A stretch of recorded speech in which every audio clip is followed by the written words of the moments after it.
Yeah. Yeah, we'll begin. We'll begin. All right. Okay. Welcome everyone to one more episode of Petition Group's webinar on some legal matters from our experts in any field. So this time, as you all must have read in our invite, we have with us Advocate Prashant Pandey, who will be guiding us on how to prosecute our public servants who uh, you know indulge in non-implementation of laws or corruption or any such things, out of their duties. So we'll have this talk on PowerPoint, which our host, Mr. Neeraj Pathak, will uh, coordinate, and Advocate Pandey will be speaking. Acha, initially, we'll be keeping everyone on mute, and it's preferred that you all, as you go along or just now itself, start writing your queries in the thing in the note box, so that our uh, host will be able to note it down in his notepad and keep asking once the Advocate Pandey's talk is over. So a little introduction before I hand over the mic to Prashant ji. uh, Dr. Advocate Prashant Pandey ji has been a legal counsel since July 2013 till date, and his qualifications are: he's a Bachelor of Engineering, then an MBA, then an LLB, and LLM. Okay, and he's been in legal practice since 2000 September 2011. Mainly, he's into criminal litigation and white collar crimes, economic offenses, MPID cases, and fraud litigation. Civil disputes too he has handled, and civil writ petitions too he has handled, and on appellate and original side. He has independently handled criminal trials at Sessions Court of Mumbai and Metropolitan Magistrate uh, of Mumbai. He has appeared for several private companies such as Ernst & Young, Godrej, Wipro, Siemens, etc. in courts, and also on advisory board of various government departments like Department of Information and Technology, etc. And of course, he is affiliated to several NGOs too, like he's a part of our petition group also, informal group. So a little background about petition group also I would like to give to everyone. We are a group of activists who have been uh, you know uh, networking with each other, inviting experts to guide us, to be with us, and supporting our fellow activists to the best of our ability, like legal guidance or maybe financial help, or standing by them with the authorities, police or municipality or wherever needed. So this is the way we strengthen each other's hands, guide each other, empower each other, and encourage more and more citizens to speak up wherever required. Okay, our website is www.petitiongroup.com. People who wish to be a part of it can fill up the form over there. Join the group is the link tab over there. You can fill up the form over there if needed. Okay, thank you very much. So we will be on mute as usual, and please put your queries in the note box. We'll keep taking up, and kindly be specific in this. Kindly do not write something that's non-understandable by the host, because then he'll not be able to take up the question with Advocate Prashant ji. Okay, so I hand over the mic to Prashant ji. All the best. Take it up, please. Thank you. Thank you, Oraji. Thank you for the lovely words. And I hope I'll be able to justify today's topic. The topic is very wide, and Constitution speaks about it, that every person in this country is equal. But some people who get a particular position think themselves as someone who is unequal. So how to bring back them to the normalcy, that is bringing the corrupt to the right place. This entire presentation will be on how to prosecute the corrupt. I'm not specifying which department, let it be legislative, executive, or judiciary. Any pillar of the basic pillars of the Constitution. If they are corrupt, they are bound to face the prosecution. Let me start with my presentation. I will try to cover as much points and as much law which is there, there are many things which are not covered by law. I will tell why it is not covered by law. Can I go on to the next slide? So I have I have picked up the basic definition of a public servant. So public servant as defined in Prevention of Corruption Act has several meanings. Anyone who is associated with the government vertical, anyone who is doing legislative work, who is doing executive work, who is doing judicial work. Their definition goes exhaustive. I would not rather read. It is specifically in section 2C of the Prevention of Corruption Act 1988. The next slide, I will not, the presentation will be circulated with everyone. I will not get into each and every wordings which are there in the presentation. Next slide. Now, corruption is defined at different places, at different countries have different defined corruption in a different way. Now, I have picked up from several key NGOs. One is Transparency International.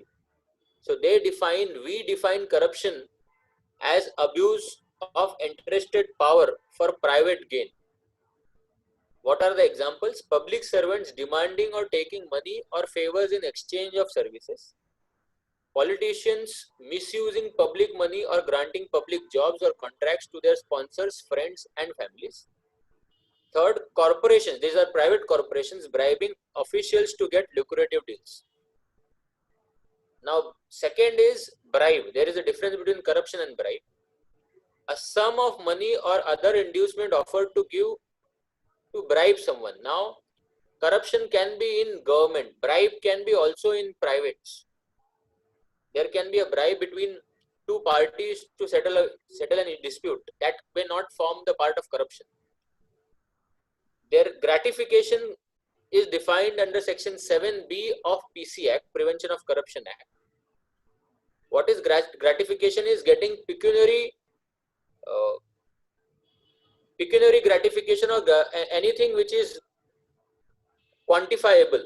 For example, getting a gift, getting a gold chain, getting a money. Anything is gratification which can be quantifiable. There is one important term while we discuss corrupt is many times a lot of people will say that I am not corrupt, I do not act. Something for something is also corruption. So someone may act upon particular information, someone may not act. Someone who is supposed to register an FIR did not register an FIR. Is nothing but quid pro quo, which means that I am helping so that I may get something. Not acting for some where you are supposed to act is also corruption. The next slide, please. Now, how do you overcome such cases where there is a clear corruption? You have to give a detailed complaint. In criminal procedure code, I will be majorly covering criminal procedure or the criminal angle to a corruption. The civil angle I am not as of now touching. So, criminal procedure code 1860s defines under section 2D what is complaint. A complaint has to be made with clear allegations. You may not give the evidences, you may give the allegations that a person had taken money or demanded money on this date.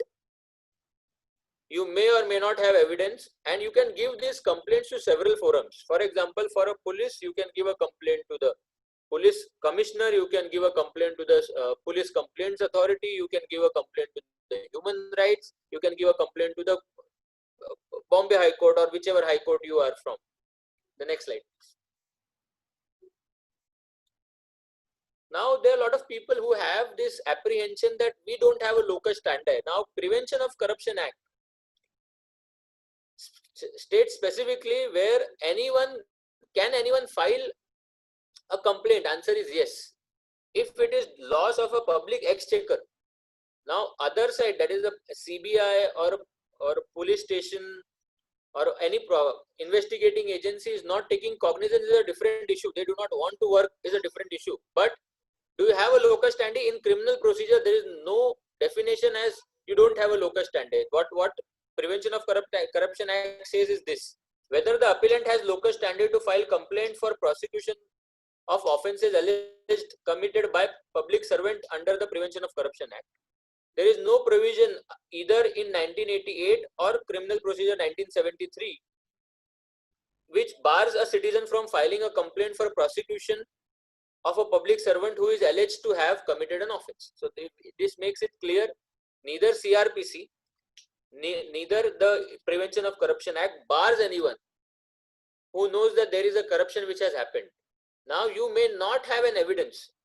A complaint is always an allegation. The investigating agency does the investigation and gives the entire facts before the court.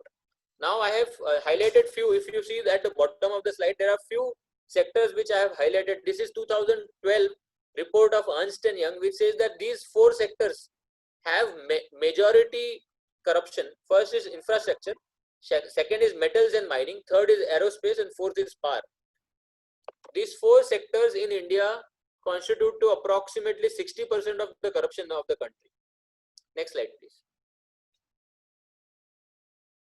Now there are several acts which cover the law in regards with prosecuting the corrupt. Now, Indian Penal Code, there are several sections. Section 166A.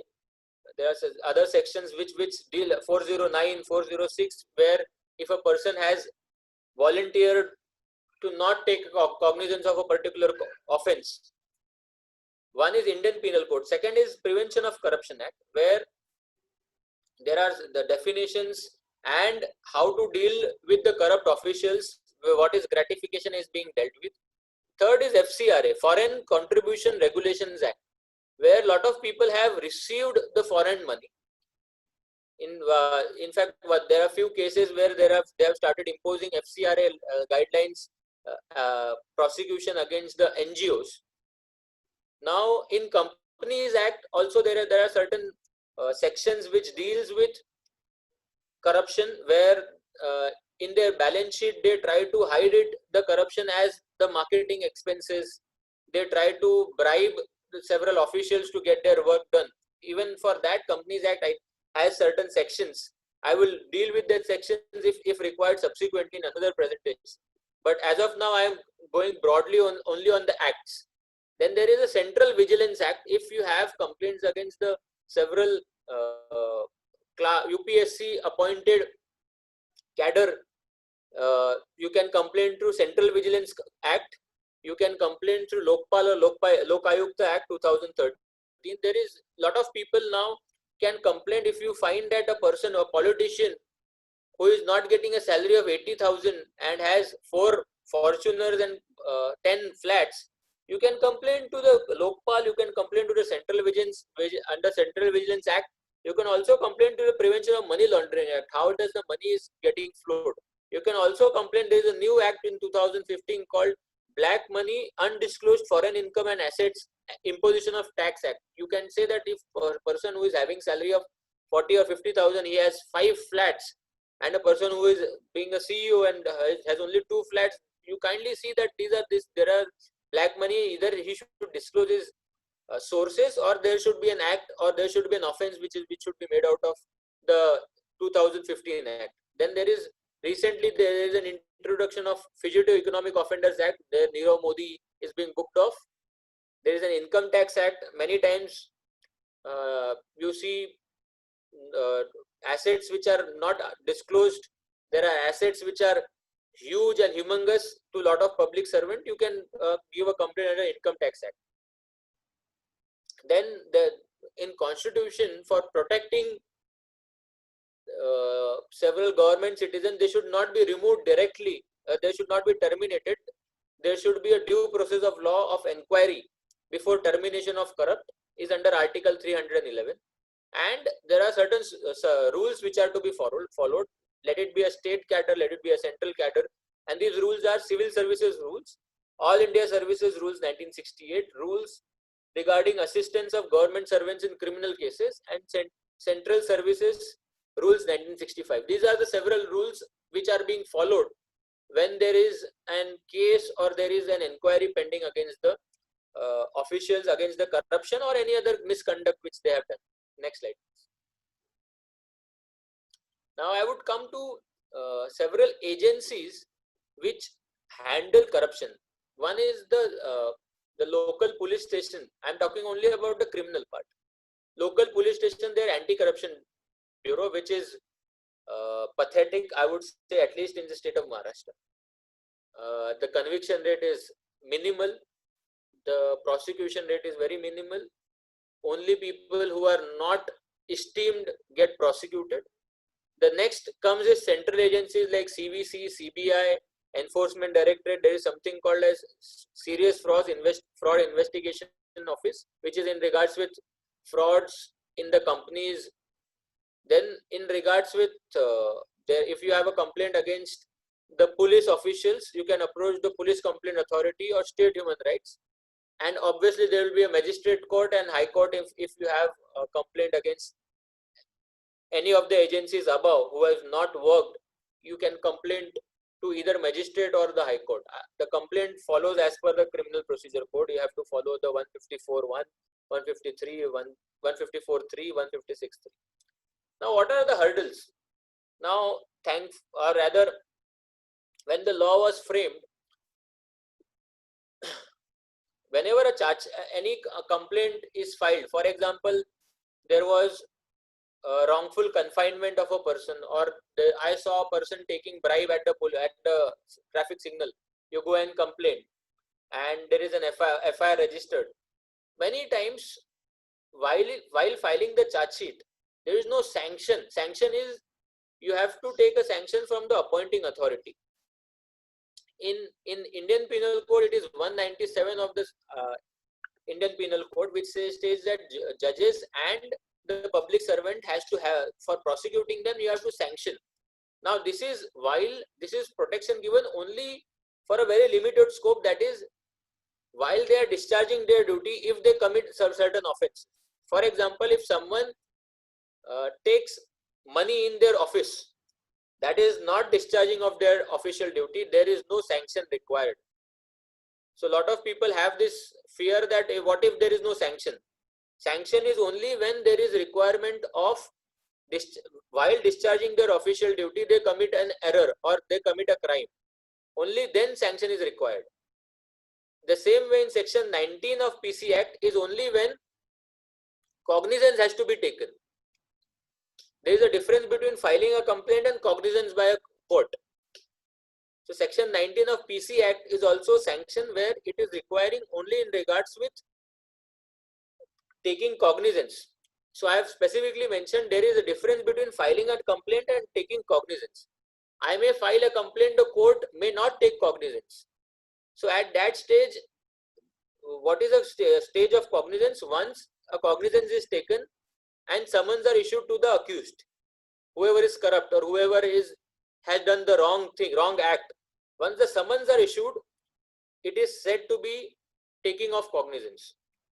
Now, the third step, why there is a hurdle, is that there is no mechanism, no accountability of the Corruption Bureau and investigation. It is as they say, they quid pro quo, where person who is investigating is himself a government servant or a public servant.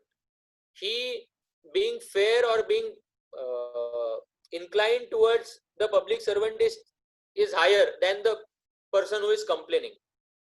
Always you see PC Act, there is a delayed trial. Jayalalitha got convicted way later. In fact, Sasikala got convicted as late as 2015 or 16. So the case was of 90s, a color TV scam. So the delay of trial is one of the biggest hurdle in comparison of other trials, criminal trials. Third leg is that prosecutor who is prosecuting has no incentive and has no will to get a conviction.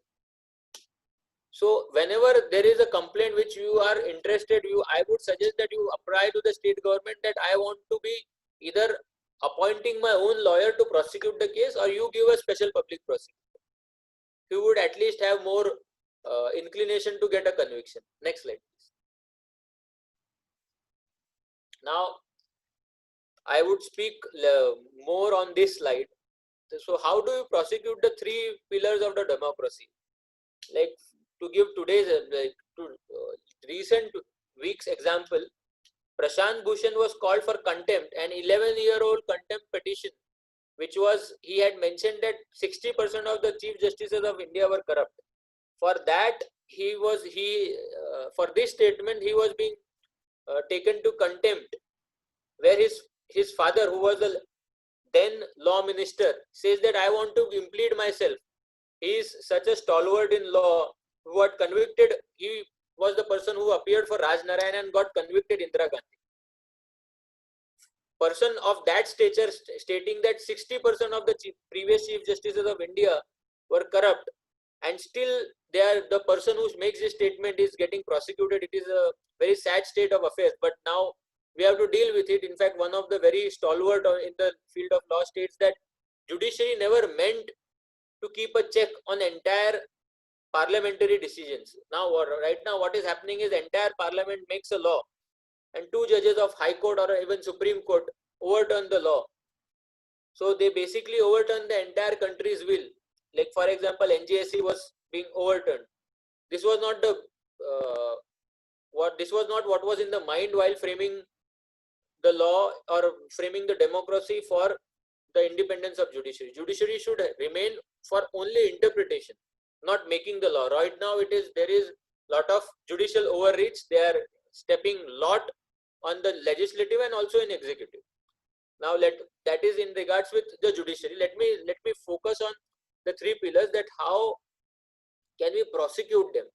One is executive. Executive is president, police, IS officers, any government employees connected with the state government, central government, local body.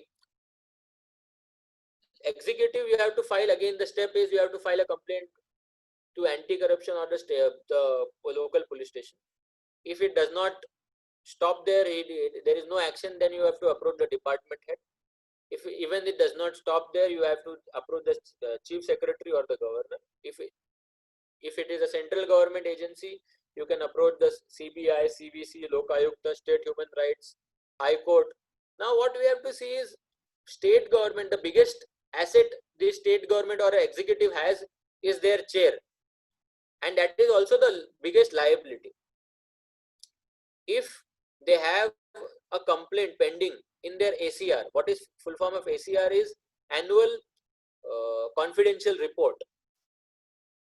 If annual confidential report shows that there is a complaint pending, their promotions will get stopped. Their service book should reflect that there are certain complaints pending. Their promotion will get stopped. They will not get the recognition which they want.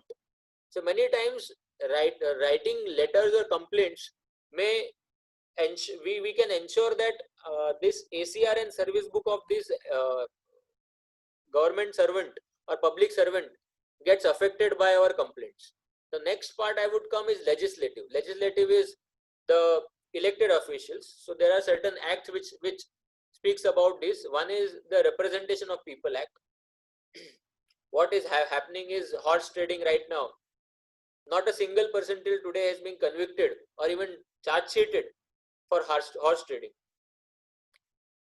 Second is Representation of People Act. These were the two acts which were being framed during the Nehru's time in order to prevent people from crossing over from one party to another. But again, till today there is absolutely no law which prevents horse trading or other jumping of one politician from one party to another by taking the gratification. Now till today very few legislatives have been convicted. I have noted few. One is one Mahant Channath. He had represented BJP from Rajasthan. He got convicted for 1 year for land grabbing. There is Jagannath Mishra from Bihar. He was Chief Minister of Bihar. For fodder scam along with Lalu Prasad Yadav, he was convicted. Then the third is V. Sasikala. She was convicted for 4 years for color TV scam. But the trial took approximately 18 odd years. Then at Lalu Prasad Yadav is the most controversial politician. He is being right now tried in 8 cases. 2 cases he has already been got acquitted, and he is convicted in already 5 cases in fodder scam. Now we have to understand that legislative also uses corruption as a tool to get in power or to harass the other side. One is political tool, I would say. These are examples are, one is P. Chidambaram was being prosecuted, is being prosecuted. Second is Amit Shah was prosecuted for Sohrabuddin. So there are the government changes and you start prosecuting for several other cases which may or may not be true. Vendetta, the moment the chief minister changes, for example Lalu Prasad Yadav, in order to suppress someone, Tejasvi Yadav is being investigated by ED, CBI, so that he supports the BJP, the government in power in Bihar. Recently, in Haryana, many cases were dropped against a particular party. That was bargaining power, which was there for the political party to get into power. Dushyant Chautala did it, and many now political dynamics. They are right now in registering FIR against people who had done CA, NRC agitation. These are only to show that I am having a particular political dynamics, and these tactics are being used time and again by the legislative, using either the several acts which are there defined, or using their political contacts. The third leg of the democracy, or third pillar of the democracy, is judiciary. I would say the Supreme Court and the High Court is almost the Supreme Court judges and High Court judges are absolutely immune. Till today, there is no impeachment, not a single impeachment in the country, where, and there are several acts which protect them. In the lower judiciary, there is protection by Judicial Officers Protection Act, the Judges Act 1985, Judges Enquiry Act 1968. Now section 7, 228 and 345 of IPC states that even judges can be prosecuted, but how many judges have been prosecuted? Answer is no. There is absolutely 0 cases of prosecution of judges. Again, the reason is sanction. Suppose a judge takes favor of one person who is absolutely corrupt, and we have evidences of even exchange of money. Even if we go and the judge is being prosecuted, while filing the charge sheet, if there is no sanction for a judge for getting a sanction, it would be the Chief Justice. And if he does not give a sanction, there is a hindrance under section 197 of IPC. In regards with High Court judges and Supreme Court judges, section Article 124 and 218 are important, where their impeachment is being discussed. What we can do is we can create a record that tomorrow, if we want to recuse a judge, that please do not decide my case because you have acted in this way, or in my case or other case, we can file documents on affidavit. If it is a lower judiciary, we can or a subordinate judiciary, we can write a letter to the Registrar Vigilance. There is a office called Registrar Vigilance, which looks after into how do we tackle the complaints against the judges, and a district, whichever district it is, the district judge of that particular district. In regards with the High Court judges, we can write to the Chief Justice of that High Court. But can a Chief Justice of a High Court remove a justice from the same High Court? Answer is no. The only work a Chief Justice can do is assign him some other work. He cannot remove. The only process is impeachment, which is 2/3 majority of the Lok Sabha and half the majority of Rajya Sabha. Now there are 4 cases or 5 cases which are which were impeachment were initiated by India. One is Justice Ramaswamy of the Supreme Court. He had spent luxuriously when he was the Chief Justice of Punjab and Haryana High Court, but he was never impeached. Second is Justice Sumitra Sen from Calcutta. He, when he was liquidator, had siphoned and rather opened certain bank accounts where the money which was being used for selling several assets, there was a clear money trail, but still there was no impeachment, which went to a final stage. Third is Justice Dinakaran from Sikkim High Court. He was again involved in several financial frauds, but he was not impeached. Interestingly, Justice J.P. Pardiwala, at least one of the houses, initiated the contempt, and there was certain positive response where a lot of people passed a appropriate motion.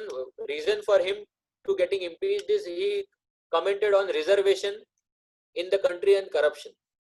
The moment, so he was one of the houses actually impeached for this wordings of him being used in his one of his judgment. What he had to do is he had to remove those wordings from the judgment, and that impeachment motion was being dissolved.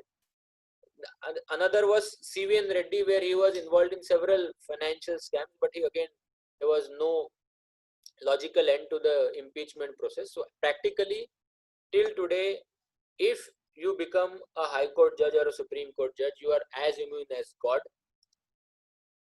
There is absolutely no mechanism which will either remove you or either initiate proceedings against you, except few people who are being prosecuted. Recently, Justice Shukla from Allahabad High Court, where he was caught red-handedly in regards with the medical admission scam. There was no impeachment, but he was asked to take a voluntary retirement. So he will, even though being corrupt, enjoy the retirement benefits. Next slide, please. Now, for a government servant, what will be the action? I would not read out the 17 steps which are there involved for a government servant while there are proceedings against him for a misconduct, for a corruption. I will just read it at a glance. Lodging a complaint of misconduct, holding a preliminary inquiry, consideration of report of preliminary inquiry, then official show cause notice is given to the person who is responsible for the corruption or any misconduct. Then after show cause, he replies, there is a charge sheet which is being filed.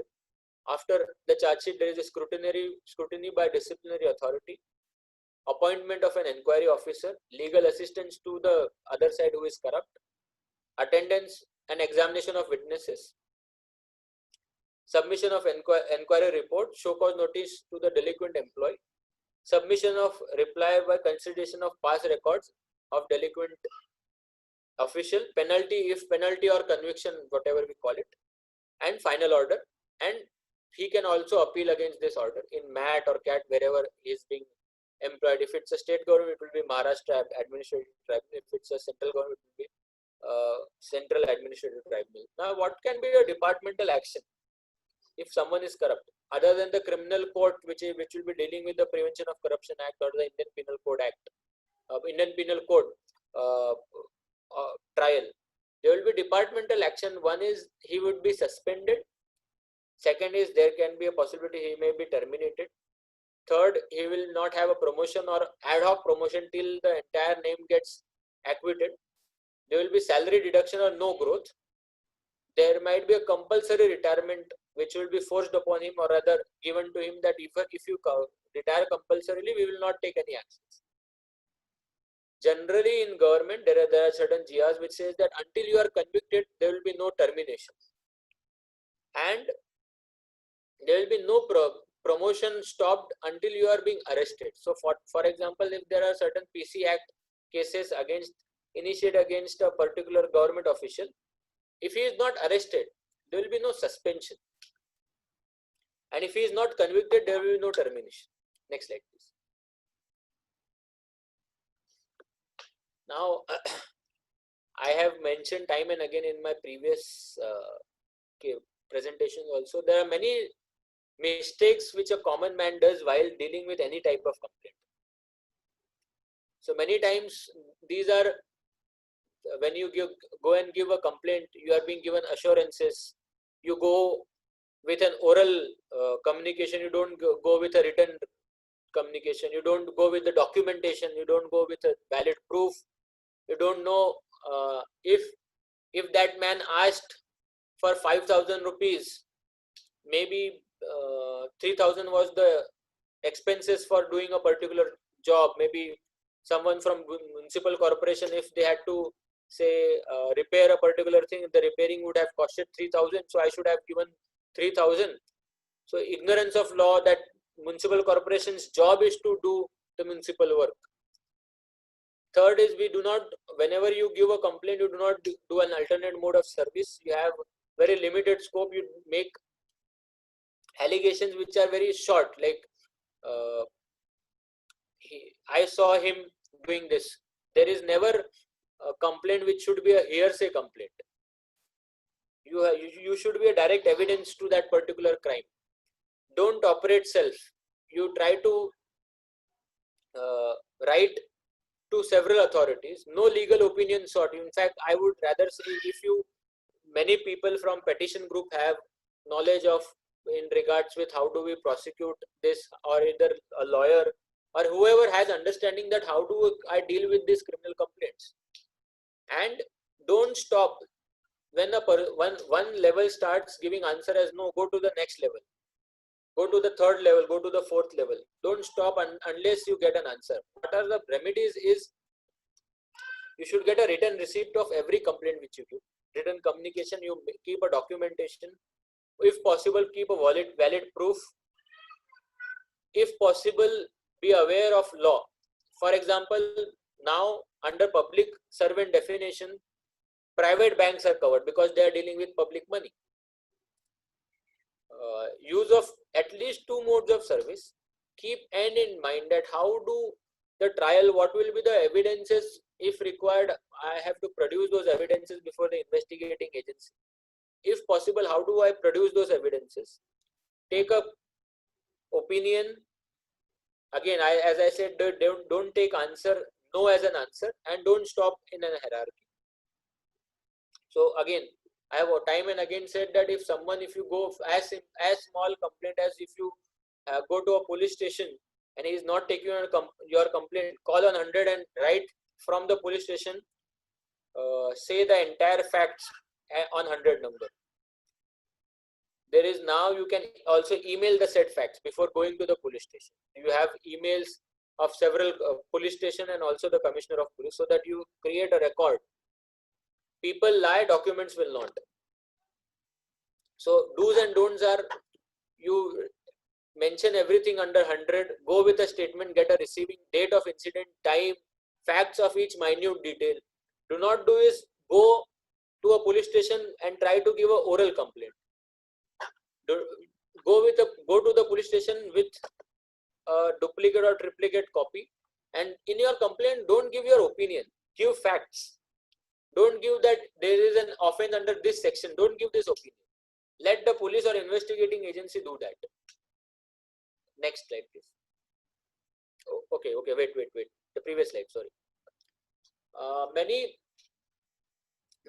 I would say, how do we go ahead is, you complain to several agencies. For example, there is a corruption of, say, a land mafia grabbing a land. You write to the municipal corporation. You write to the state authorities, that is urban development. You write to the police authorities. You write to the RERA authorities. You write to the Central Vigilance Commission. You write to the CBI. As many now, because of digital age, you don't have to spend much. You can write them through email. So a lot of people have this apprehension that how many times, how many letters should I send? I said, you don't have to. You can, now it is now being digital world. You can create record by sending emails. There is a specific complaint authority. There is a government body where you can complain. Public Grievances Committee. You can write to them. And you keep following with these authorities. You keep asking under RTI, you can directly write to them without RTI that I have given a complaint. What is the status? Let it be municipal corporation, state government, central government, central vigilance, enforcement director, any authorities. As I say, if possible, make a repository, like how petition group are there. Like suppose I am filing complaint against, let us take a builder's name, say Lodha. If we have a repository that 5 people in this group are complaining against Lodha, we have a repository, so we can fight together. We can write to authorities that, see, 5 people have written about this illegality. Why are you not doing?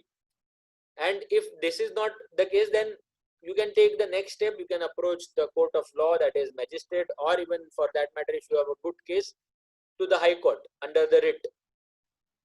Third, try to create evidences as many as possible. Like in evidences are RTI replies, evidences can be a video, evidences can be photographs, audio calls, several government documents which you have gotten by writing letters. Evidence can be anything. Let the investigating agency decide what is evidence, but as far as possible, you also try to collect it. You are not an investigating agency, but whenever required, suppose investigating agency is inclined towards the culprit, you can always produce those evidences. Use social media. This is the new tool. Along with electronic media, you can use social media, use Twitter, use Facebook, whichever platform you can, Instagram, whichever platform you can, to complain about authority. Nowadays, lot of people have image. If you write that this is what corruption is going on, suppose illegal act is going on, to save their image, certain actions are taken.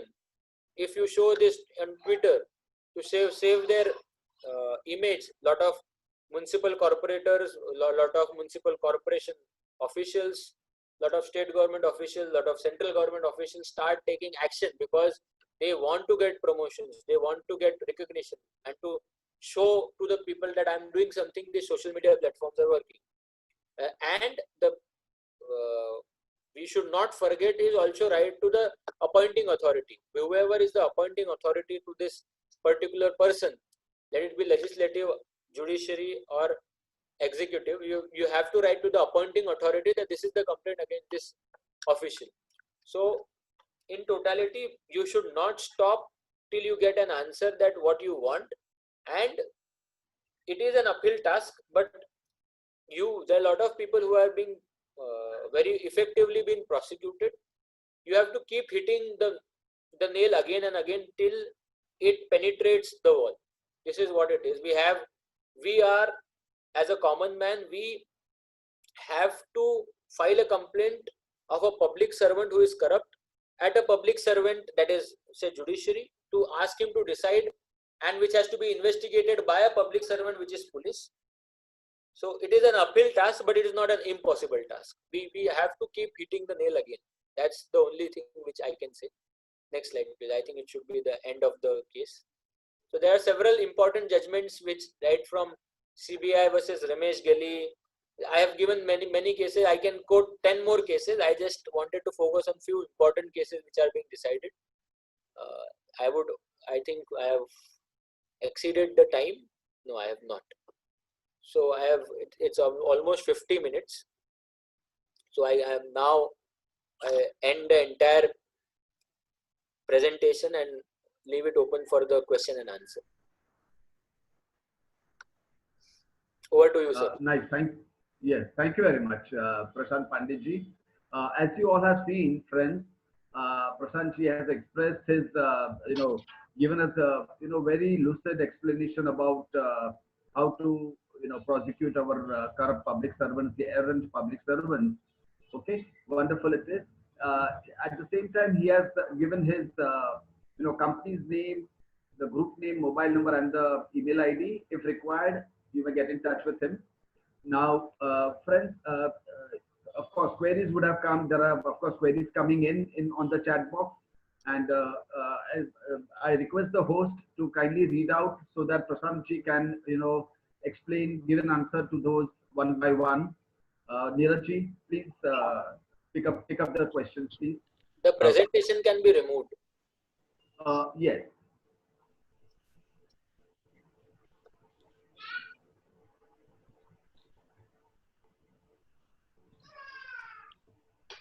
Prashant sir, I'll start off with the questions. The first question is how to prosecute a government official for inaction on a complaint and how to prove corruption in such matter. Can you just repeat? How to? How to prosecute a government official Okay. for inaction on a complaint which has already been made, and how can the corruption be proved in such matter? See, unfortunately, ineffectiveness is not a crime. If you are, suppose you write to a municipal corporation, any ward, that kindly see that there are certain illegal hutments which are coming up, kindly remove them. If they do not remove, you can keep writing to their appointing authorities, and you can write to the highest level, that is the chief secretary, stating that his duty was to take an action. If he is not taking an action, then under 166A of the IPC, where he was supposed to do an act, he did not do for reasons best known to him, kindly take action against him. So at least in his service book and in his ACR, annual confidential report, something will be mentioned.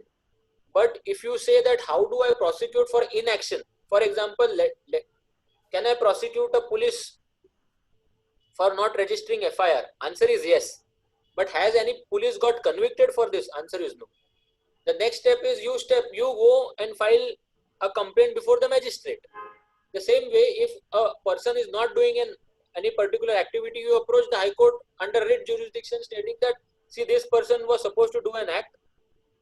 For example, removing the hutments are not removed, you either take action against the person or remove the hutment.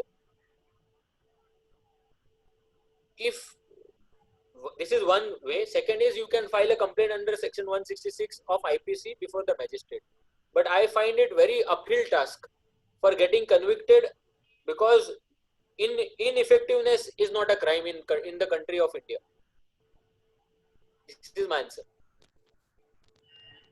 So the second question is how to prosecute the deputy registrar for misusing power and favoring the culprit who has violated the law, and all the evidences are provided against such culprits.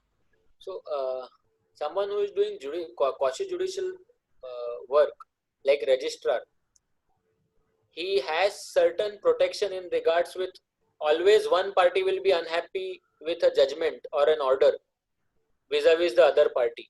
So he cannot be majorly prosecuted unless you show that there is money exchange, or the order is very bad in law where he did not even understand law. So you have remedy under the appeal court. But are you able to show that he is grossly corrupt, where he has ignored everything? Then you can complain to the in this case it will be the Department of Registrars, or it will be Cooperative Societies, the department, where you can write to the minister, and if minister does not take any action, you can file a petition in the High Court. But again, I am saying prosecute. Every party who has not got a favorable order will say that the judge is corrupt. For this, there is Judges Protection Act. You have to go much beyond that. The judge was corrupt. You have to show the exact evidences. You can't say that because I did not get a favorable order, the judge is corrupt. So the third question is sanction under 195 CRPC required to prosecute the government officials? If he is doing his official duty, for example, I am trying to arrest a person and that person tries to evade my arrest, and I fire a bullet and this bullet hits his leg. So can that person prosecute him for hitting or a 307 attempt to murder? Answer is no. He was doing his official duty. One. But one of the judgments says that suppose a person goes to register an FIR and that complainant is hit or rather slapped by the police official, go away from here, I am not going to register an FIR. In that case, prosecution can be launched, because hitting the complainant for going away from the police station is not in his official duty. his official duty is to register an FIR. So someone who is doing his official duty and in that duty some act is committed, then sanction is required. If someone is not doing his official duty, suppose he is found taking cash, taking money is not the official duty. So in that case, sanction is not required at all. But for example, he beats an accused who is running away, then possibly the sanction may be required because it is his official duty to apprehend the arrested person. So sanction is only required, and I understand sanction is required for taking cognizance. For filing complaint, it is not required. So if you see that there is ineffectiveness and you file a complaint under 166A, if a magistrate says that you will require sanction, you have to answer that it is at the time of taking cognizance and not at the time of filing complaint. Next question. I hope I have answered the question. Sir, we'll move on to the fourth question. Yes. In case we want to detect corruption occurred in roads with regards to the road works, such as repairing or improper roads, what are the various ways in which we can proceed? Every road work has something called as measurement book. It is like inventory of whatever material has been purchased. So measurement book, any road is constructed in a measurement book. What will be the concrete, what will be the cement, whichever tar in a particular percentage. And we ask for an audit. And if the audit report of that particular road says that the measurement book is not as per what was the tender, it is purely a corruption. For example, 10 things are ordered and you get only 7 things and you paid money for all 10 things. The remaining 3 things which were not even supplied is corruption. Sir, we'll move on to the fifth question. What happened to delays the matter and we complainant about this person? Okay, so he's talking about the delays which happened in the complaint regarding any person, in which we complained regarding, and he gets transferred. Then what can be done in such cases? Is it before the investigating agency or before the court? I did not get the question. Or not mentioned. Okay. Okay. So we'll move on to the next question. Yeah. He can ask the question later. Correct. How can a superior official be prosecuted for trying to save his subordinate by framing incorrect records or giving a wrong reply? So framing incorrect records, you can prosecute him under. I need to see the section. But if you manipulate the records, there is a provision in Indian Penal Code. I will speak if I do not have the Indian Penal Code right now, but I can tell you there is, if you manipulate anything. For example, the previous question which was asked, measurement book, like for a particular road, if there are 10 things required and only 7 things were supplied, 3 things were not supplied, and he manipulates that all 10 things were supplied, and if there is an audit and if it is found that these 3 things were never supplied, then manipulating records, it is nothing but forgery or manipulation of records under 471 of IPC, if I am right. There are other sections also, but for sure there is 471. In one of the road scam registered at Kulaba police station, this section is applied. Next question. Can a magistrate order FIR on a IAS officer if approached under 156 subsection 3 of CRPC? He can, magistrate can order an FIR under under 156(3) against any person who is not immune. For example, he can ask for registration of FIR against the chief minister, or even for that matter prime minister, if the complaint discloses the crime. No one is immune except president and the governor of a state. So we'll move on to the next question. If a public servant is involved in an offense under IPC, which has been confirmed during investigation, would sanction be still required in such scenario? If he is doing official duty and that act is done in discharging his official duty, For example, a person is employed as a bank servant. Say he is a bank employee of say Punjab National Bank, and he gives loan to Nirav Modi. Let us take that example. And his seniors said that okay, kindly give signature, forward this proposal to the higher committee, and higher committee, based on the auditor's report, gave the loan. Now based on this, if the person was doing his official duty, has done everything very diligently, sanction will be required because he was doing his official duty. Every day he does sanctioning of loan. He might have distributed 10,000 crores of loan, and out of that 10,000 crore, only 50 crore got defaulted. That does not mean he did a crime.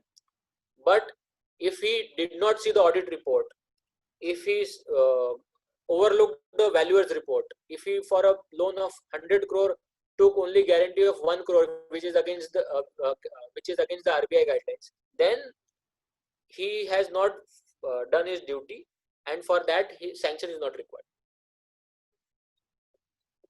Okay, the next question is there any provision under Indian Constitution to prosecute Secretary of Department for his non-action?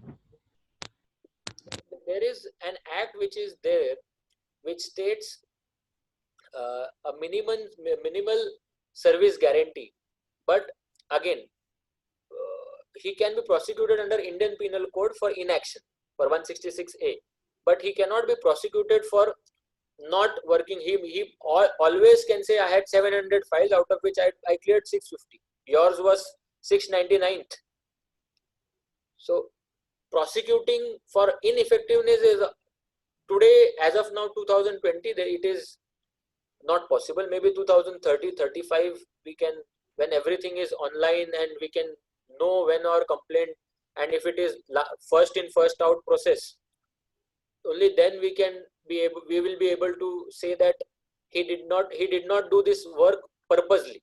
As of now, we cannot say that. Next question. Sir, we are done with the questions. Okay. Neeraj ji, I believe a few people would like to ask directly. Perhaps is it possible to unmute them? One or two people have requested. Neeraj.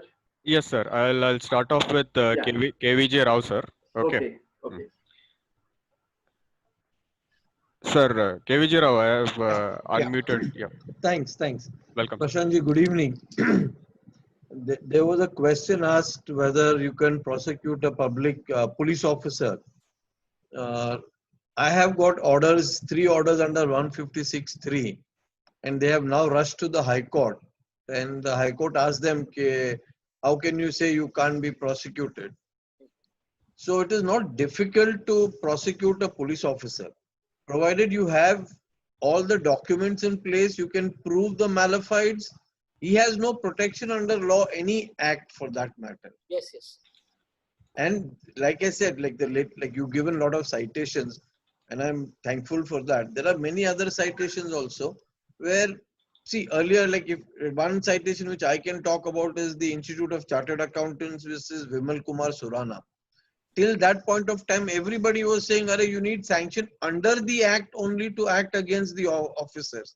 But that judgment proved to be very detrimental to all the public servants, because it said there are 2 things. Under General Clauses 26, you can't prosecute him twice. But if there is no complaint under the act and IPC is maintainable, the magistrate has to pass the order. Yes. So people can use this. Like, I'm a Pathin person, sir. I'm not a lawyer, but I've studied the criminal law because I've been harassed by the police. So I met them. I exposed corruption in the aviation industry. So it is not impossible. The problem is you have to have perseverance and patience. So I would add one step to this is, whenever you have documents to prove, I would be the last person who would suggest you to file 156(3). I would ask you to file a complaint under section 200 and prosecute directly under 204. Now the difference is, if you file 156(3), the FIR gets registered and investigation is done by the police. Under section 200, 204, the cognizance is taken. it is as good as charge sheet is filed. Only difference is in 156(3) there will be an FIR and there is a possibility of arrest. If you are confident enough, you have papers to convict a man. He's seen with all the documents which you have. You directly start with 204. That is as good as framing the charge, and subsequently you can get him convicted. And in that part, what is good is you are prosecutor for your own case in 204. In 156(3), it is the public prosecutor who has very least focus on prosecuting your case. Yeah, once I get the interim relief is vacated, I'll be filing under 302 that I would like to be the public prosecutor. I would be taking that process. So See, I would always, if suppose say Natarajan ji has all the documents which are essential for prosecuting a particular authority, I would suggest him not to go under 156(3). Yeah. Go under 200, 204, directly start the trial. No, I understand, sir. But I've done 156(3) with another intention, because my public servants, once they have an FIR, there are a lot of restrictions on their movements. Whereas if I go for 204, it becomes a time-consuming process. Once the FIR is lodged, it helps me in putting a lot of public servants in track. Again, the framers of law, while making Indian Penal Code, if you have committed an offence of even 302, police has a discretion that police may arrest you. Yes, correct. So if they are found with a police official who has 1,000 crore cash, police may arrest you. It is not mandatory for an arrest. Correct. And public servant arresting a public servant, there is exchange of money, exchange of hand. It is only it is exchanging from 1,000 crore. He will get to 800 crores. Yes, sir. Sir, like I have sought sanction of prosecution of a High Court judge, and it has created such a big problem.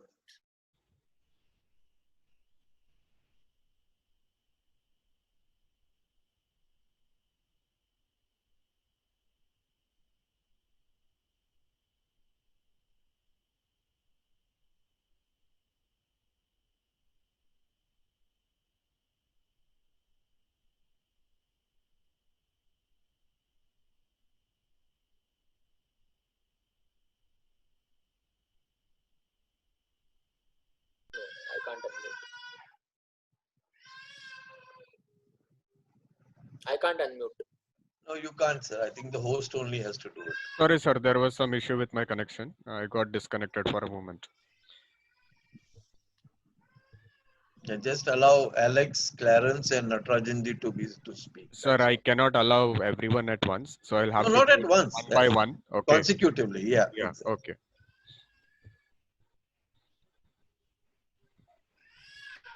Sir, we will take the question from Mr. Hari because he has been waiting since a while. Yeah. Mr. Hari, you can go ahead and ask your question to Advocate Prashant Pandey, sir. Thank you. Thank you for unmuting me. Prashant ji, very good evening. It was a very beautiful talk, very enlightening for all of us. I have a small question. See, as you said that we have to follow the hierarchy, you complain to officer, then his higher officer, and then finally reach to his department head.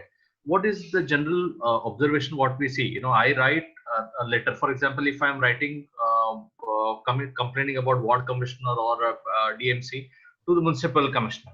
Now, municipal commissioner, I write by his name, personal name, so that he's accountable, he's responsible. He's the one who has to reply to my letter directly.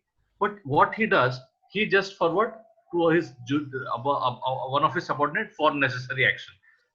Does in such case, as he's transferring to his subordinate, does his accountability is diminished or diluted as he's transferring to another person?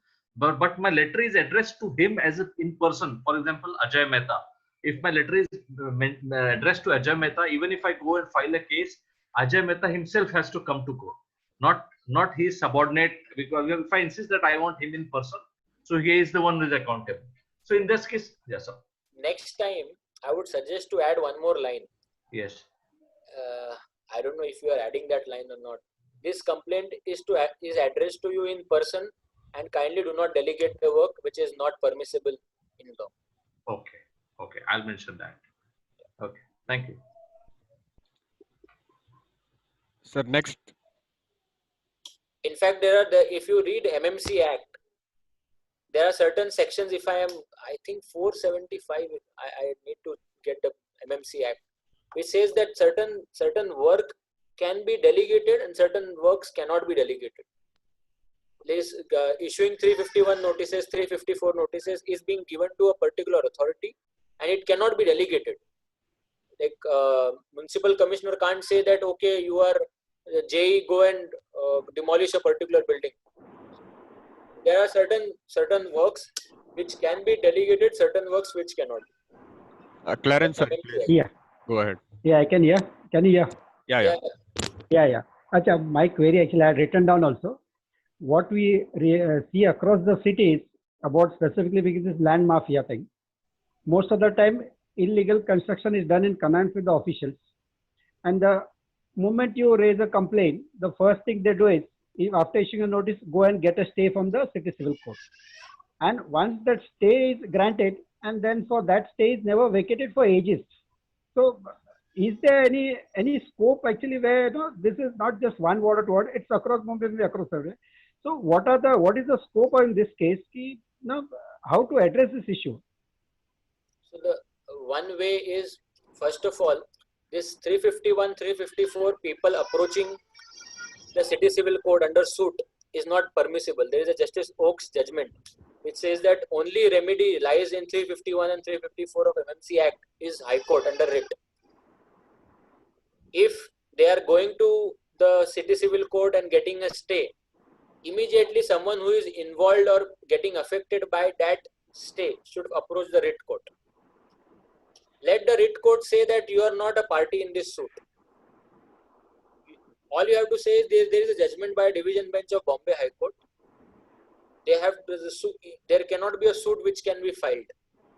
I might be a third person, but I am getting affected because there is a road, there is water, or whichever getting affected because of this.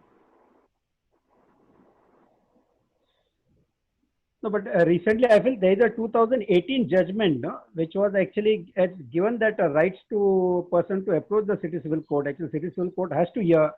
No, it is not actually petitioner has a right to approach actually, get relief from the city civil court. But all I'm saying is, see, they're getting relief, and how does he get a relief? Now, suppose without, there are many instances without getting into the facts because you don't have time.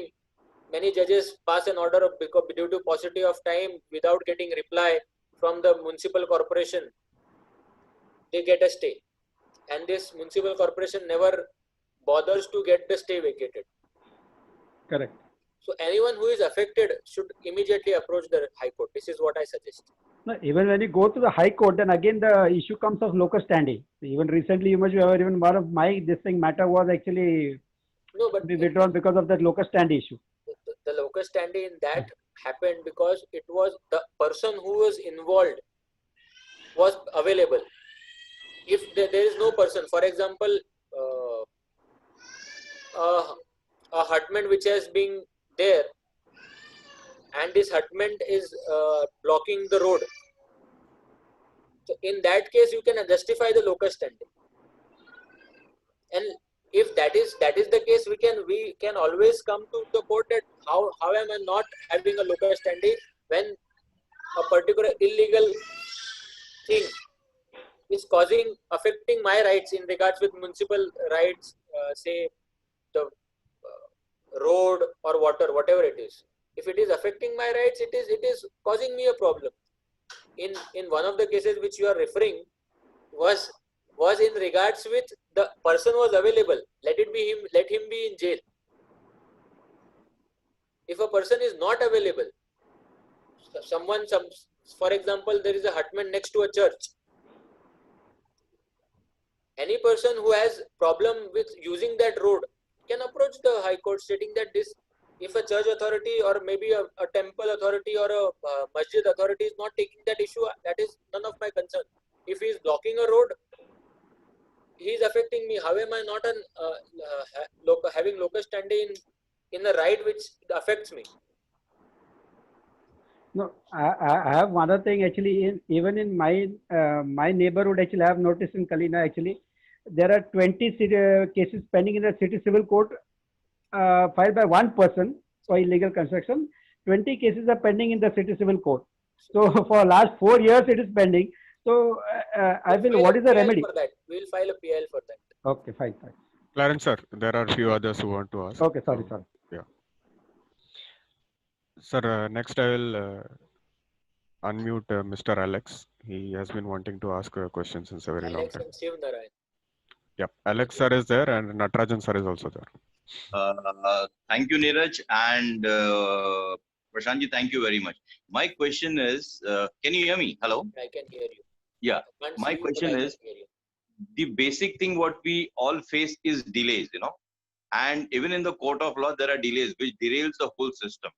So, for example, in the registrar, that gentleman is there for 3 years. He will try to delay the matter as much as possible, and he'll try to, linger it because he knows that he's going to get transferred, and then he gets away very easily with the transfer, and we people are still stuck at the same place. So, do you have any kind of remedy to attack such guys? I have a remedy. I don't know. Many times, for me at least, that had worked. For example, registrar tries to pass on and give you a date of 2 months. Correct. I have filed a writ immediately stating that let registrar decide the case within two weeks. Okay. The High Court says that no, I can't give it 2 weeks. Let it be decided within 4 weeks. Okay. So my 2 months gets to 1 month. Fantastic. Good. Appreciate that. Thank you. Thank you. Thank you.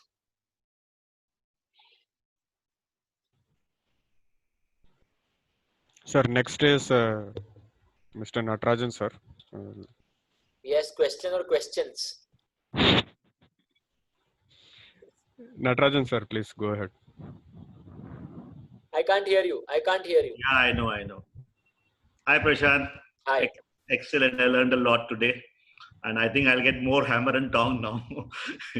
But the point is that there are two simple points, which I don't want to get into too lengthy discussion on this forum. Is that when they forward the document, like one gentleman said about forwarding documents to the lower officer, while forwarding the documents to the lower officer, does the responsibility also get forwarded of the higher officer? No, that is the point. First of all, he cannot forward it. There is no provision of delegation of work. For example, let us take an example. Chapter proceedings are to be initiated by DCP. He can't say the senior PI, okay, you look after the chapter proceedings against a person. He's a land mafia, you prosecute him. He can't do that. No, I'm not talking about quasi-judiciary powers or such, but I'm talking normal officers. Public servant can't transfer. Suppose you have addressed a complaint to him, you can't give it, delegate it subsequently to something to. Well, I have a case in last 5-6 years. I must be having at least thousands which are forwarded down the line, and then it gets dead. Now, recently, just yesterday, I sent to Chief Minister and specifically addressed to him the points. He, as his practice in the last 5 years, they just pass it on to Secretary UDD 2.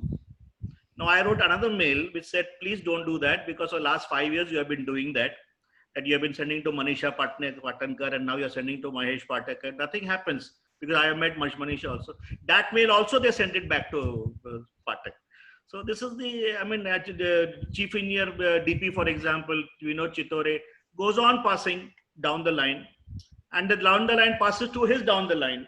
So next step again, as I suggested to the previous question, we file the best part about when you go to High Court is you ask for any relief, they will never give it.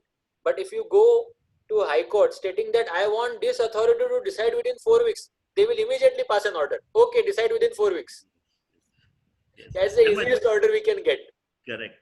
And my general approach has been all these years, 5 years is not to go to court at all, and to attack the department and get the resolution as much as possible at the department level, attack the officers. I would say that the approach changes once there is an order of a court. Suppose whatever you are doing, if you approach the court and say that, look, I have been giving complaints for last 5 years, there is nothing which has happened. Ask them to decide my complaint, either decide the complaint or not decide my complaint. Let it be done within 4 weeks. Yeah, that is true. That's true. That is It's true. called, let the representation be decided, Correct. and immediately you will get some relief for sure. I agree. I agree. I agree. Thank you. Thank you, Prashant. And good to see all of you. Virtually. All the best. Thank you. Yeah, Shiv Narayan ji has.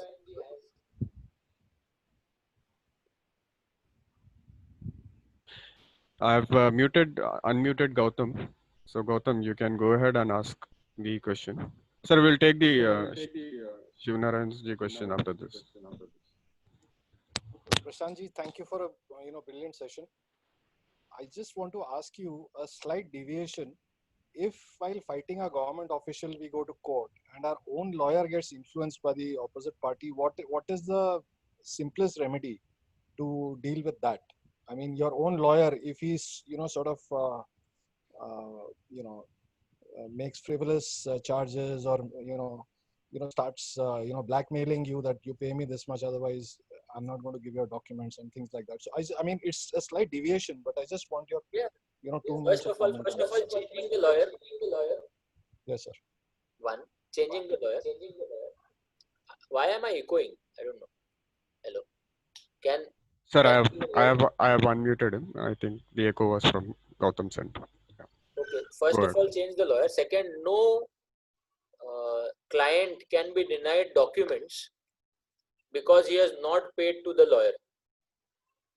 You can approach the bar council that I want my papers. This lawyer was ineffective. As simple as that. You can't deny the client documents only because he has not paid you or he has not succumbed to whatever your demands were. Lawyers do day in and day out. I do not deny that. We are not washed from the milk.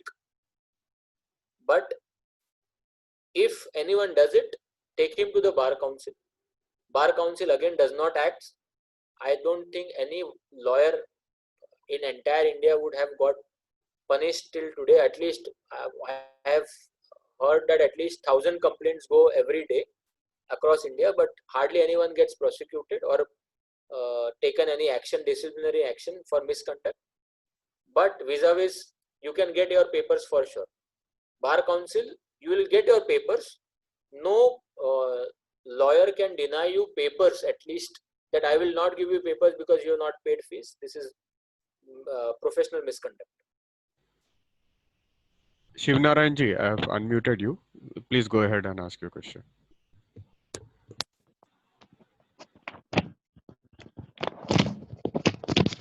Hello. Yeah, I can hear.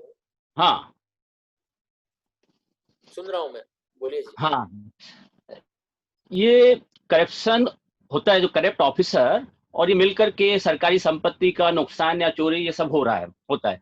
उस मामले को जो उठाता है, एक team बन के उठाती है, तो उस स्थिति में एक तो उनके ऊपर एक्सटॉर्शन का लगाया जाता है, दूसरा उनके ऊपर झूठी एफआईआर करके उनको अंदर करवा दिया जाता है. अब यहाँ पर कुछ चीजें ऐसी होती है जिससे ये क्लियर होता है कि जैसे 2 या 3 पॉइंट ऐसे ऑन रिकॉर्ड रहते हैं जिससे ये साबित हो जाता है कि पूरी एफआईआर झूठी है, कंप्लीट है, खाली ऑन रिकॉर्ड है सब. हम ऑन रिकॉर्ड मजिस्ट्रेट को बता सकते हैं. तो इस स्थिति में हम 195 का यूज करके जिसने हमारे ऊपर यानी कंप्लेंट की है, एफआईआर करी है, उसका इस्तेमाल करके कैसे इन लोगों को इमीडिएट राहत दी जा सके. अब मान लीजिए 10 लोगों की टीम है. अब उसमें अगर सामने वाला यानी इनको मौका ही नहीं मिल रहा, झूठी एफआईआर है, पूरी ओपन एंड शट है, लेकिन सामने वाला ऑफिसर जो है आईओ, वो इन लोगों को बिल्कुल पस्त करने के लिए, मतलब परेशान कर डालने के लिए सबको मार पीट के किसी ना किसी तरह काम करता है. वहां पर अगर कोई ऐसा है जिसकी वजह से इन लोगों को हिम्मत मिल सके, बाकी लोगों को, कि हाँ नहीं हो, ऐसा नहीं होगा, तो ऐसा कौन सा रास्ता हम निकाल सकते हैं इसमें? इसमें सिंपल है सर. जैसे आपने झूठी कंप्लेंट की, ये बारे में आपने उसने पैसा खा के या सामने वाले को फेवर करके एफआईआर ली, ये आपने लेटर लिखा है? सब लिखा है, पूरा ऑल कंप्लीट है. उस लेटर को सब दे दिया, ऑन रिकॉर्ड दे दिया. उस लेटर को नेक्स्ट स्टेप, अगर वो पुलिस एफआईआर नहीं ले रहा है खुद के पुलिस ऑफिसर के अगेंस्ट, 155(4)(3) में जाइए, कमिश्नर को लिखिए, उसके बाद सीधे मैजिस्ट्रेट के पास चले जाइए कि this is what has happened और ये फैक्ट है. एंड जो पहली आपकी एफआईआर है उसके क्वेश्चन के लिए चले जाइए हाई कोर्ट. मैजिस्ट्रेट अगर उसको सामने से भी दिख रहा है ये FIR बनती नहीं है तो भी quashing के उसके पास powers नहीं है. No magistrate can quash cognizable offence or an FIR which discloses cognizable offence. Only the High Court can quash an offence which, because if that offence is non-compoundable. अच्छा, अभी 195 का यूज करके हम वहां से 340 के तहत कुछ एविडेंस हम मंगवाएं जिससे वो पूरा मैटर पूरी तरीके से ये हो जाए कि फल्स है उस स्थिति में, तो क्या ऐसा कुछ मैं बोल रहा हूँ, फॉर एग्जांपल कहाँ जाएंगे हम इसमें? कोई भी केस में 340 195 आने तक आप उसके पहले क्वेश्चन करवा लेंगे, पहला चीज. दूसरा चीज 340 195 प्रोसीजर जो है, you can't initiate, you have to file a complaint, magistrate has to initiate. Magistrate may feel, magistrate may call for reports, whatever it is, it may take time. Parallelly आप prosecute कीजिए उसे 156(3) डाल के 200 डाल के, ठीक है. आपको लगता है पुलिस वाला है, सामने वाला पुलिस वाला एक्शन नहीं लेगा, 200 कंप्लेंट डालिए, रोज कोर्ट में तो बुलाइए उसको, उसके प्रमोशन तो रुकाइए. एज ऑफ नाउ तो वो कीजिए, आगे देखेंगे क्या कर सकते हैं. अच्छा, मीन्स तब तक जो हमारी टीम है, टीम टूट जाती है, टीम के साथ जैसे 10 बंदे हैं तो वहां 2 बंदे रह जाते हैं, 8 बंदे हट जाते हैं. तो ये सब चीज हो रही है. 8 बंदे वीक थे, मतलब 8 वो तो है, वो तो पूरा मेरा तो सिंपल कंसेप्ट है, आप एंड तक लड़ना है.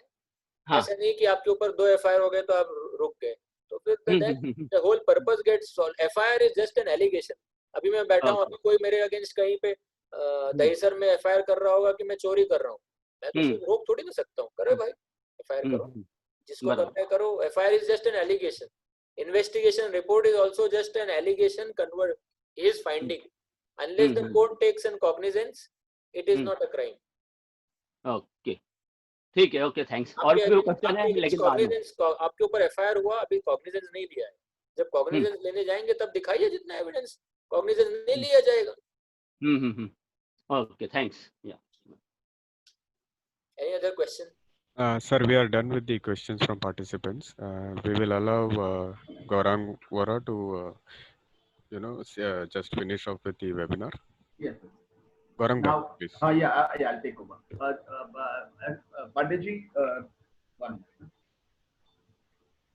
Prashantji, a few of our members had given perhaps they were unable to express it so well. So they had requested me to take up these 3-4 points with you, Prashantji.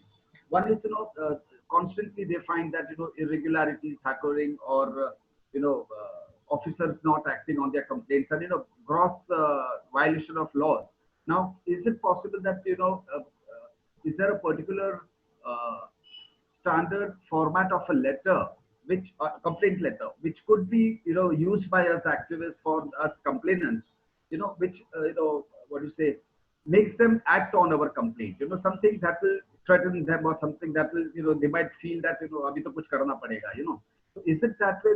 Do we have something, or what we do is, okay, so you have given your allegation and, that's sufficient. Is it that way? I feel there can be made forms or formats, but unless there is an order from any court or any superior authority stating that you have to act within 4 weeks, you have to take action, either dismiss the entire complaint or take actions. Unless that pressure is there, no one will act. For example, many times you write to Chief Minister forwards it to you, UDD or municipal corporation, nothing will act. But the court says, act within 4 weeks. If the complaint is false, say that it is false and complete it. You can't sit over a complaint. That's the reason I'm saying maybe 2030, when every complaint will be online and no physical complaint, the officer will be able to justify that even though my complaint was third, the 4th complaint was taken up and resolved, but 3rd complaint was not. Give me a justification for that. But as of now, it cannot be done. All right.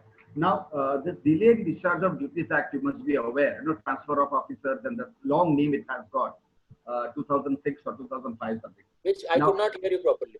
The Delayed Discharge of Duties Act, Official Duties Act, you must be aware. Now, that came along with almost RTI, So, in this act, at this point of time, we activists feel that the law is ineffective for whatever reason. Though it has good, sections and all that, provisions. But how do we make it effective?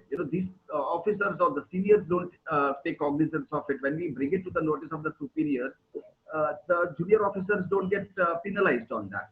So is there something in addition to Delayed Discharge of Duties Act which we can use to make it more effective?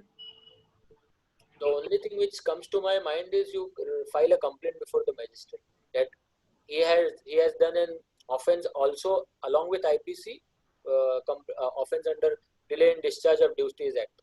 But I don't think in India anyone has got convicted ever for Delay in Discharge of Duties Act. On implementation. Okay. Now, someone has said that, IAS, IPS officers, the UPSC cadre, for them, there's a separate law which, takes them to task. Is it that way? And the other, MPSC people or this other junior officers, there's a separate law. Is it that way? Yeah, so the central cadre have a central act and the state cadre has a state acts. For even the rules are different, but if someone is corrupt, there is a standard act. You can directly approach if he is ineffective, he is corrupt, you can approach under a IPC or Prevention of Corruption Act. In regards with his ineffectiveness, your complaint is not being taken for 3 months. For that, you can approach either CVC if you have a right evidence that for reasons best known to him, you can approach CVC. If it's a state cadre, you can approach the state department. But according to me, these rules will be just delaying. Chor chor mosere bhai wala hisab hai. Understand. The next step is you have to approach court again. God forbid, court does something. Yeah, good. That's one little consolation. Gotcha. Now, because we were speaking recently, you were speaking about this locus standi issue. Clarence also had taken up this issue. Now, all this is fine. Locus standi, ye, wo, tu kya hai, tu wahan ka nahi rehta, and all those things. But CRPC section 39 by itself gives the citizens the power to complain. Now, complain the criminality. Achha. Suppose something which is illegal construction is not a criminality; it's a civil wrong. Achha. Okay. You prosecute, if you want to prosecute anything which is criminality, it is the police station and not the municipal corporation. Okay. Municipal corporation is for a civil wrong, except some act which is MRTP, which has a prosecution to it, or some section 475 which is illegal construction. Other than that, which is civil. So if you are prosecuting the criminal wrong, section 39 will apply. Okay. But if you are prosecuting the civil wrong, the section 39 will not apply. Oh, is it so? Yeah. Okay. All right. Okay. Neeraj, are there any more distinct queries to be taken up? Neeraj? No, sir. There are no more queries to be taken up. We can conclude the webinar. Yeah. All right. Thank you very much, Advocate Prashant Ji. Okay. For explaining in detail, patiently to everyone, every query put forward to you, Prashant Ji. And let me inform our audience over here a few things regarding our next seminar which we plan to hold. One of our viewer over here is Advocate Nazir Jagirdar, whom we plan to have give a talk to us on next Saturday. Of course, we'll let you know the details about the topic, like we have told about Advocate Prashant Ji. That's the next time. And our viewers today who wish to, once again, I'll wish to remind them, viewers who wish to be a part of the petition group, WhatsApp group, or otherwise, do visit our petition group website. There's the join group tab over there. Fill up the form, and we'll do the needful after that. And so with that, we conclude. Thank you everyone over here for giving us lucid questions, very clear questions, and of course Advocate Prashant Ji for answering them patiently and to the point. So thank you very much. Let's meet again sometime next week. Prashant Ji, thank you very much. Thank you. I hope I was useful. Yes, indeed, no doubt about it. We'll appreciate everyone's feedback on our petition group this thing website, or directly to us also, to myself, Clarence, or Neeraj, or someone. All right. Thank you very much, everyone. Thank you.